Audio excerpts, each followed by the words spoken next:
Innallaha idza ahabba 'abdan ista'malahu. Kalau Allah suka kepada seorang hamba, maka hamba itu dipakainya, digunakannya. Kita kalau suka sama baju, baju itu kita pakai, kita gunakan. Suka kita sama cincin, cincin itu kita pakai. Kalau Allah suka sama hamba itu dipakainya untuk menolong agamanya. Nah, jadi mudah-mudahan kita termasuk yang dipakai Allah untuk menolong agamanya. Jadi ada beberapa kekeliruan orang, termasuk orang-orang tua pun keliru. Ustadz, bagaimana cara berangkat ke Mesir? Kata beberapa jamaah. Ya saya bilang, tamat pondok, ikut tes, urus paspor, bisa berangkat. Yang mau berangkat nih siapa Pak? Anak saya. Anaknya mau? Enggak. Kalau gitu bapak aja yang berangkat. Jadi banyak orang tua menganggap menolong agama ini mesti jadi ustadz tamat Al-Azhar Mesir. Padahal kalau anaknya tidak punya kemampuan, dia tidak akan pulang menolong agama. Justru pulang itu dia tidak jadi Nabi Musa, dia jadi Fir'aun. Kalau tak percaya sama saya, tanya sama Ustaz Iskandar. Jadi pakailah apapun yang sudah ditempatkan Allah kita di dunia ini, pakai dia untuk menolong agama Allah. Buktinya tadi malam acara besar bisa terwujud, itu bukan karena Ustaz Abdul Somad, tapi karena orang-orang yang dipakai Allah dengan jabatannya masing-masing. Nah, jadi disitulah nampak hebatnya kalau kita berjamaah bersama-sama. Jadi saya sudah berjanji lama dengan saya, Ustadz Kemas Ali, Habib Mahdi, dengan Pak, saya selalu lupa nama Pak Gubernur 2017-2022, Pak Rizaldi. Kami berjanji di tepi pantai, di tepi atas hotel melihat ke bawah laut, nanti kita sama Habib Mahdi. Ya, tapi kalau tidak bersama-sama kita tak terwujud. Maka dalam ayat yang saya baca di rakaat pertama tadi, wa'tasimu bihablillahi jami'an, bersama-samalah kamu dalam agama Allah ini jami'an. Tapi di ujungnya tidak koma, sebelum wakaf ada koma, belum titik. Wala tafarraqu, jangan berpecah belah. Kenapa? Karena bersatu dalam acara itu susah, menyatukan orang itu susah. Tapi yang lebih susah lagi adalah setelah bersatu tetap menjaga persatuan. Nah, itu lebih susah. Karena ada gesekan-gesekan. Pepatah orang Melayu mengatakan telur ayam disangka lagi bersentuh. Apalagi hati manusia. Hati manusia itu bergeser. Makanya saya seringkali mengatakan, alat telekomunikasi sekarang canggih, tapi justru alat itulah yang merusak hati kita. Berapa banyak persaudaraan kita rusak gara-gara grup WhatsApp. Kenapa? Karena kata-kata itu tidak ada intonasinya. Entah dia mengamuk, entah dia memuji, kita tak tahu. Kata-kata itu tidak bisa membedakan teks dengan konteks. Jadi kalau kita tulis satu kata, setiap orang punya interpretasi yang berbeda dengan kata itu. Berapa banyak orang di grup itu sepertinya garang harimau yang akan menerkam. Pas kita jumpa macam kucing kena hujan. Jadi memang menyatukan manusia ini berbeda. Di mana kita bisa ketemu? Kita bertemu pada satu titik. Titiknya namanya mukhlishina lahuddin, ikhlas. Kalau semuanya karena Allah, maka tidak akan lelah. Lelahku lillah. Boleh untuk ditulis untuk baju kaos, tapi jangan dibawa sholat tarawih. Jadi tengok orang di belakang senyum dia. Kalau kita sudah disatukan Allah dalam agama ini, maka dengan segalanya, Pak PJ dengan kekuasaannya, Ustadz dengan ilmunya, ada hamba Allah yang dulu pernah mengurus grup band jadi mengurus Ustadz. Tak boleh sebut nama, menjaga kode etik. Itu kan mirip-mirip semua. Ngurus pentas, ngurus sound, ngurus pengawalan, ngurus ketertiban penonton. Bedanya yang dulu penonton sekarang disebut jamaah. Yang dulu yang tampil itu membawakan lagu-lagu setan, sekarang membawakan sholawat, tausiah. Itu aja, tapi entertainnya sama. Ilmunya itulah yang dibawa menolong agama ini. Jadi kalau ada orang-orang yang dulu punya kemampuan show, entertain, lalu kemudian setelah dia taubat ditinggalkannya semua. Dulu abang bisa ngurus-ngurus acara nih. Itu dunia jahiliyah udah saya tinggalkan Pak Ustaz. Oh, tidak ditinggalkan. Makanya kata Nabi, khiyarukum fil jahiliyah, khiyarukum fil Islam. Kalau dulu di zaman jahiliyahnya dia adalah orang terjahat, maka setelah dia masuk Islam, dia berubah jadi orang baik, tapi dunia itu tak dia tinggalkan. Contoh Khalid bin Walid. Ketika perang Uhud, Khalid bin Walid lah yang menyerang Nabi di bukit Uhud itu. Ini bukit Jabal Rumat, bukit pemanah. Kata Nabi, ku tinggalkan 70 pemanah di atas, aku turun ke bawah. Nanti kalau kalian lihat saya menang, kalian jangan turun. Kalau kalian lihat saya kalah, kalian pun jangan turun. Kalian konsen di atas. Saya setelah pakai cincin satam ini mau begini aja tangan saya.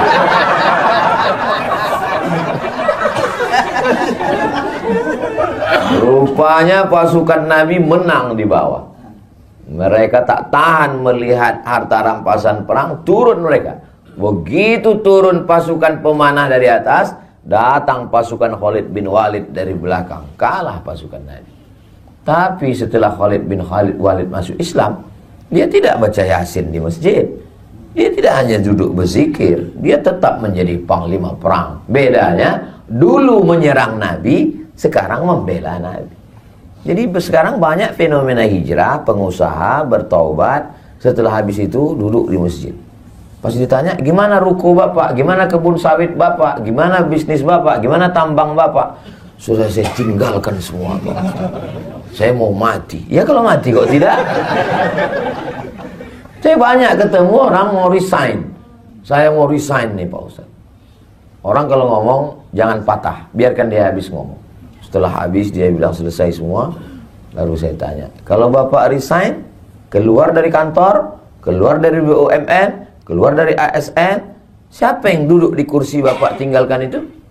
Apa yakin yang menggantikan bapak lebih soleh, lebih baik daripada bapak?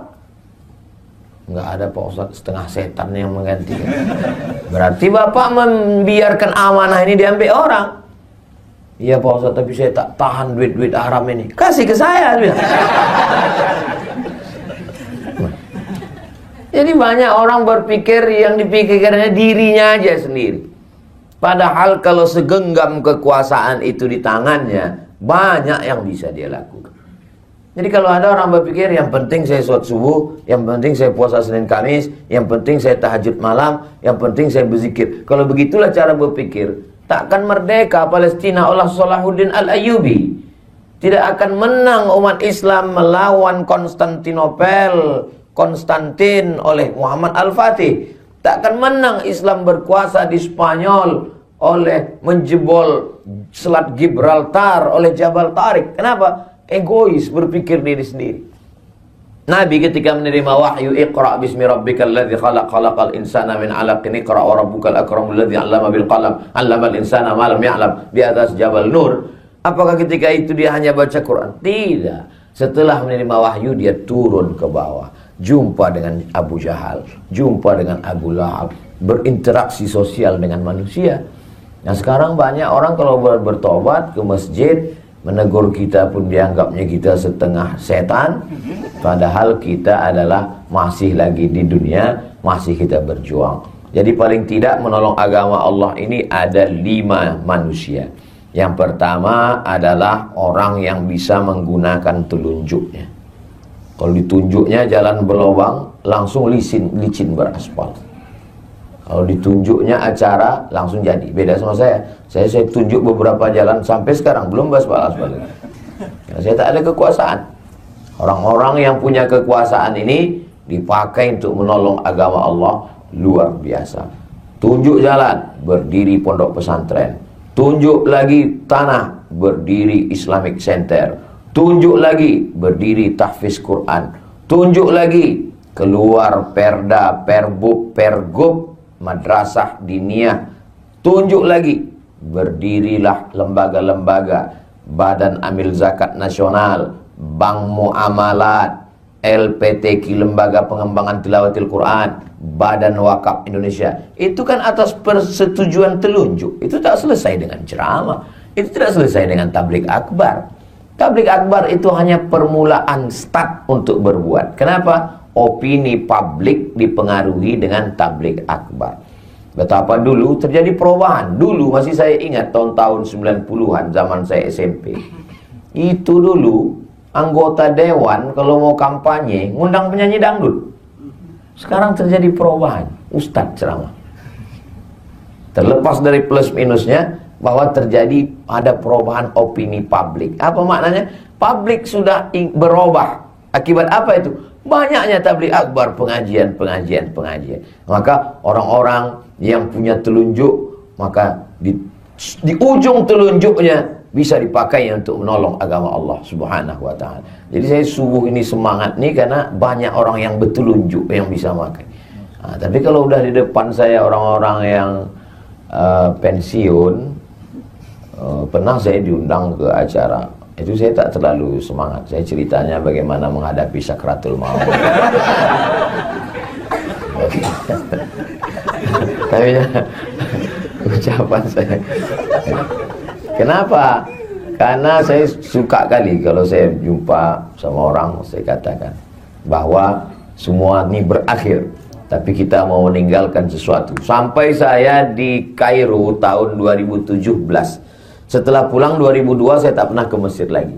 Pas 2017 saya datang lagi karena rindu. Sebulan saya di sana. Diundanglah sama KMM, Kesepakatan Mahasiswa Minangkabau. Bagus sekali rumahnya, 3 lantai.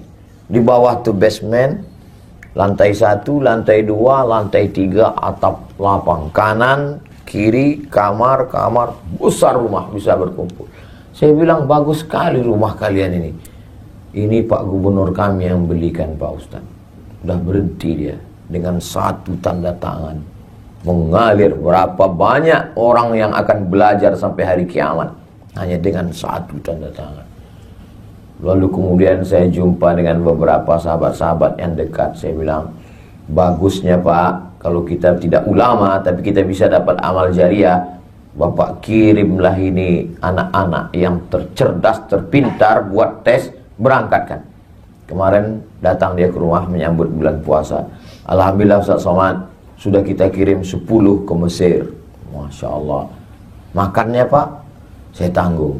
Saya cemas juga dikirimnya meninggal orang itu. Nah, apa makan dia di Mesir kan? Kami tanggung Pak Ustaz. Ongkos pulangnya Pak, kami tanggung. Lapang saya. Apa untungnya sama Ustaz? Tak ada untung, tak ada. Anak kemanakan saya masuk di situ, keluarga saya tak ada. Tapi membalaskan sakit hati saya dulu. Karena saya dulu berangkat tak ditanggung Pemda. Sakit hati saya. Berangkat tak ditanggung, beasiswa tak dikasih, pulang berangkat tak diantar, pulang tak dijemput. Macam Ustaz hantu. Maka di mana-mana selalu saya pesankan itu supaya apa? Membalaskan sakit hati saya. Bapak udah kirim, iya. Tahun berapa sekarang anak tuh? Tahun 1. Berarti Bapak punya kesempatan 3 tahun lagi, Pak. Apa itu Pak Ustadz? Bebaskan tanah, buat masjid, Islamic Center, TK Quran, SD Quran, SMP Quran, SMA Quran, sehingga nanti selama 3 tahun ini Bapak bangun, anak-anak tuh pulang, diikat dia. Karena kalau tidak diikat, waktu turun dia di Jakarta, nikah dia sama orang Jakarta. Udahlah kita habis APBD nyekolahkan dia, tiba-tiba dia tidak memberikan kontribusi, buat dia kontraknya. Ya betul Pak Ustadz. Jadi 3 tahun ini kita buat. Iya. Itu pun juga membalaskan sakit hati saya. Karena dulu waktu saya pulang tak tahu mau jadi apa. Nah, jadi luar biasa. Alhamdulillah para asatiz adik-adik kelas saya. Ini adik-adik kelas saya. Pak Kabak Kesra 2003 berangkat. Saya 2002 sudah pulang. Jadi banyak orang menduga saya ini masih muda, padahal saya ini udah tua. Ustadz Iskandar 2011 dia baru berangkat pulang 2011. Saya 2002, berarti beda 11 tahun. 2011 beda 9 tahun. Tua juga saya sudah. Artinya bahwa ada sesuatu yang kita lakukan. Lalu kemudian kalau telunjuk orang yang punya kekuasaan, lalu kemudian ada yang selalu diletakkan perhiasan. Itulah dia, selalu perhiasan itu diletakkan di jari manis. Ini anak muda. Anak-anak muda ini mesti kita kelola. Jadi tadi malam itu, kenapa Ustaz Somad kalau tausiah itu, kalau subuh biasanya di masjid atau di ruang tertutup. Tapi kalau malam itu kita memang pilih tablik akbar. Itu sebenarnya kita untuk menggarap anak muda. Karena ada beberapa anak muda dia belum mau ke masjid, dia mau dengar di pinggir-pinggir tanah lapang. Dia masih trauma ke masjid ini. Ke masjid pertama sendal hilang. Ke masjid kedua helm hilang. Ke masjid ketiga kawan yang sama-sama itu meninggal. Jadi nama penyakitnya Masjid Traumatic Syndrome. Jadi orang-orang begini ini mesti dijinakkan lagi dengan tanah lapang. Jadi berawal dari tanah lapang, lama-lama ujungnya juga ke masjid. Bukan berarti hanya berhenti di tanah lapang, enggak. Jadi yang tadi malam itu kita tidak euforia sesaat, kita ikut bahagia, kita ikut senang, tapi puncaknya adalah bagaimana masjid-masjid kita. Jadi harus ada terus berkesinambungan. Ibarat macam menangkap ikan. Jadi saya sudah menghalau ikan ini dari sini, ada ustadz di sana yang menunggu. Makanya Ustadz Kurnia pun menunggu ikan ini sekarang. Terserahlah entah ikan apa yang datang. Siapkan memanglah jalannya. Entah ikan paus, entah ikan hiu, entah ikan lumba-lumba, asal jangan ikan piranha aja lah. Artinya apa? Kita bekerja sama. Makanya selalu saya katakan, masukkan anak ke pesantren, masukkan anak ke pendidikan yang dikelola para habaib, para kiai kita, masukkan ke madrasah. Itu dalam rangka menghalau ini. Baru setelah itu nanti mereka akan bertanya, di mana kami daftarkan anak kami Pak Ustadz? Bermunculan iklan, daftarkan anak Anda segera, hubungi nomor kontak berikut ini. Ingat, kuota terbatas. Nanti beberapa hari lagi keluarlah iklannya itu. Itu dalam rangka apa? Karena pemuda ini kalau tidak kita garap, digarap aliran sekuler, komunis, ateis, agnostik, liberal, macam-macam di medsos itu. Tadi waktu habis sahur tadi, saya baru aja mengirim web yang diisi oleh orang-orang ateis. Jadi isinya itu ngejek agama aja. Sampai yang di atas itu ditulisnya, kalau memang Tuhan itu ada, kenapa dia menegur saya melalui mulut kamu? Itu kan memandang. Tapi dia pakai fake account semua. Dan itu saya kirimkan ke kawan-kawan supaya jangan terlalu sibuk berkelahi antara sesama kita, sementara ini kita diamkan. Nah ini saya artinya anak muda ini mesti kita garap. Lalu kemudian ada telunjuk yang punya kekuasaan, ada anak muda di tengah ini. Inilah dia ulama. Ulama selalu di tengah, selalu menengahi, selalu membersamai. Tak miring ke kanan, tak miring ke kiri, selalu bersama, mengayomi, melindungi, tempat bertanya, fas'alu ahla dzikri in kuntum la ta'lamun. Tapi tidak mesti kita. Ustaz, itu kemarin yang jadi ketua pengurus masjid adalah fulan. Oh, sahabat saya, kawan saya, adik kelas saya, senior saya, kakak kelas saya. Bersama-sama kita. Jadi orang melihat kita. Kalau saya salah, yang disalahkan orang bukan Abdul Somad, yang disalahkan Al-Azhar.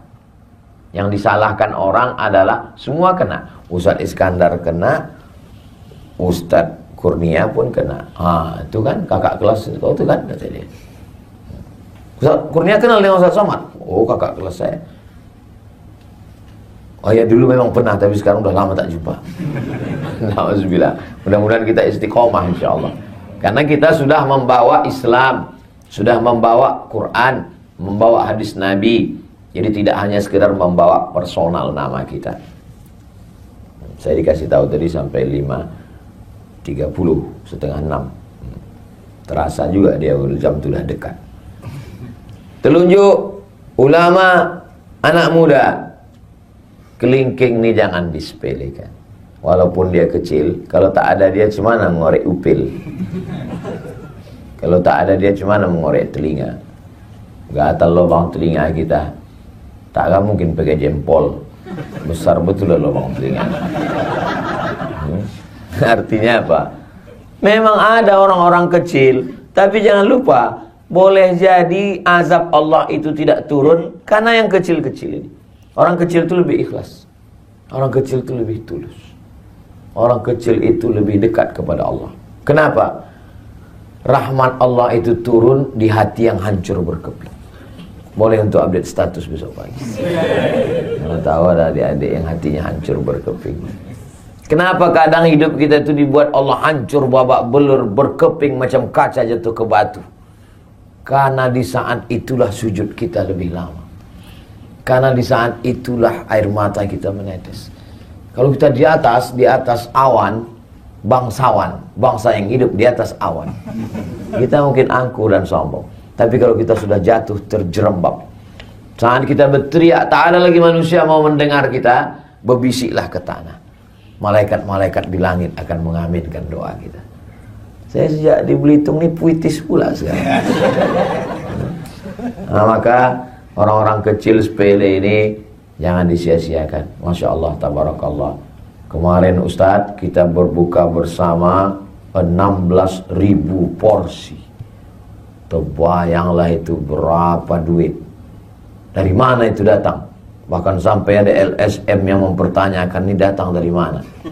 Tapi panitia kita luar biasa. Kalau abang mau nambah duitnya silakan datang. Dan mantap. Gak perlu marah-marah, gak perlu ngamuk-ngamuk. Kenapa tanya-tanya? Iya, tak perlu. Ini dari mana duitnya? Kalau mau nambah silakan datang. Kalau nggak mau nambah, ya paling tidak jangan nambah beban. Kan sedap. Lebih baik lembut tapi mengena. Untuk apa keras tak kena? Begitulah. Dari mana jawaban-jawaban lembut itu datang? Dari Allah. Allah kirimkan ke hati dan pikiran orang beriman supaya orang tak tersinggung, tapi mengena dalam hati. Sampai mati dia ingat itu. Akan datang kalau ada acara tabligh akbar lagi, mau menelpon, kena lagi nanti gitu. Begitulah Allah SWT cara melindungi. Kadang kita tak pernah terpikirkan sesuatu, tapi Allah yang membisikkan. Kalau bisikan datang dari malaikat yang dikirim oleh Allah, ilham namanya.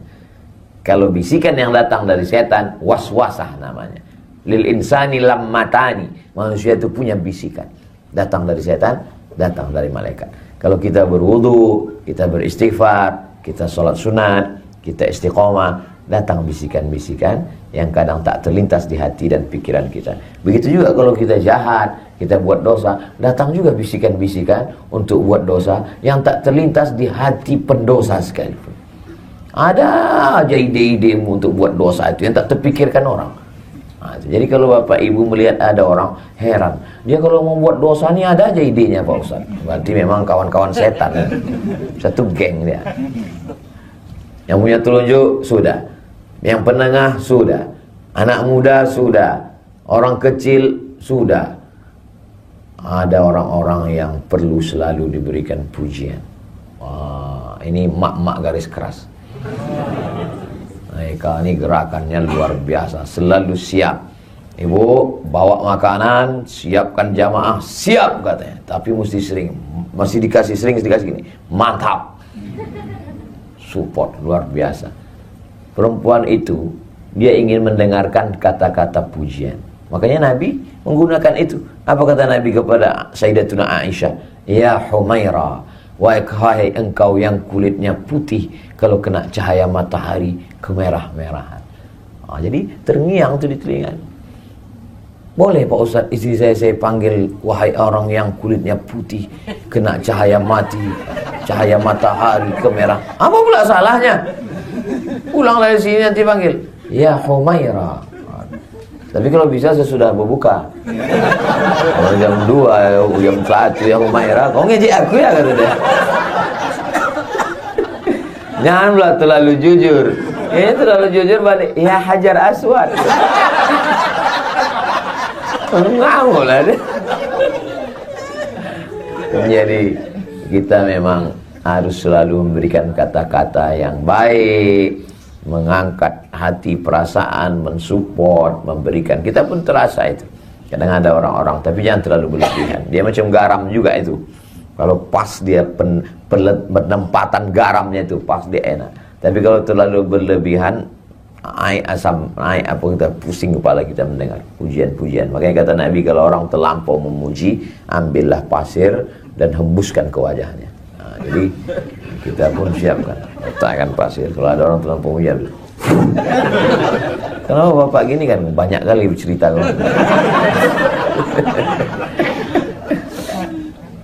Saya mohon maaf, duduk di atas ini bukan kemauan saya. Ustaz Kurnia yang ngasih kursi. Begitulah sibuknya kemarin orang mencari kursi. Saya dikasih pula kursi. Nah, kenapa saya dudukkan di sini? Biar sejajar sama kamera. Nah, ini saya jelaskan supaya jangan ada dusta di antara kita. Nah, setelah pertemuan ini kita tidak berpisah, karena kita akan selalu bersama dalam doa. Tak putus doa saya untuk Pak PJ beserta Ibu, Pak Ezaldi beserta Ibu, untuk Pak Sekda beserta Ibu, untuk seluruh Belitung saudara-saudara saya dalam La ilaha illallah Muhammad Rasulullah SAW. Mudah-mudahan Allah menjaga bapak-bapak Ibu semua. Allah menjaga Belitung, Allah menjaga saudara-saudara kita sebangsa setanah air, dijadikan Allah negeri ini baldatun thayyibatun wa rabbun ghafur. Keluarga kita sakinah mawaddah warahmah, anak-anak kita soleh dan solihah, istiqomah kita sampai mati dalam la ilaha illallah. Ala hazihi niyah, untuk niat yang baik ini. Al-Fatihah.